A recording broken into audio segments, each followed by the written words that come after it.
Defeated. George's roar had shattered the suffocating tension in the room, his voice reverberating like thunder. The air crackled with unease as Mrs. Adelaide recoiled slightly in her seat, the rare sight of her son's defiance stirring a flicker of shock in her stern eyes. For a fleeting moment, George regretted his outburst, his heart aching as he watched his formidable mother, the matriarch he so deeply respected, coil back into herself. But the sight of Evelyn, her head bowed, and her spirit crushed under Adelaide's cruel words, reignited his resolve. Taking a measured breath, George straightened his posture and turned to face his mother. His tone, though calmer now, carried an air of firm determination. "Mom," he began, his voice steady, "it wasn't right to speak to Evelyn like that. I'm the one who made this decision, and I stand by it. What happened in the past happened. We can't change it, and we shouldn't keep letting it define us." Adelaide narrowed her eyes, her lips pressing into a thin, disapproving line. But George didn't falter. He pressed on, his gaze unwavering. "This isn't just about Evelyn or me.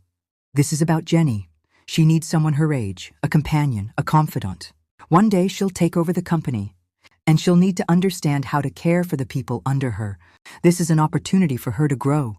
And Adoria is the perfect age to grow up alongside her. They'll share their childhoods, their dreams, and maybe even their secrets. The things Jenny can't bring herself to tell us." Adelaide scoffed, leaning back in her chair, her hands gripping the armrests like claws.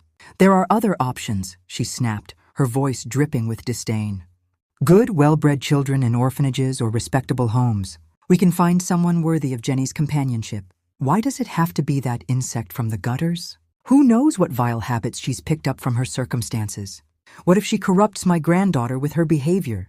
Evelyn flinched at Adelaide's sharp words, her cheeks pale. George clenched his fists, his patience waning. He took another step closer to his mother, his presence towering over her. "Mom," he said, his voice steady but cold, "we've already made the decision, and it's final. Adoria and Edith will be here tomorrow. We all agree that Jenny needs someone to grow up with. And this is the right choice for her.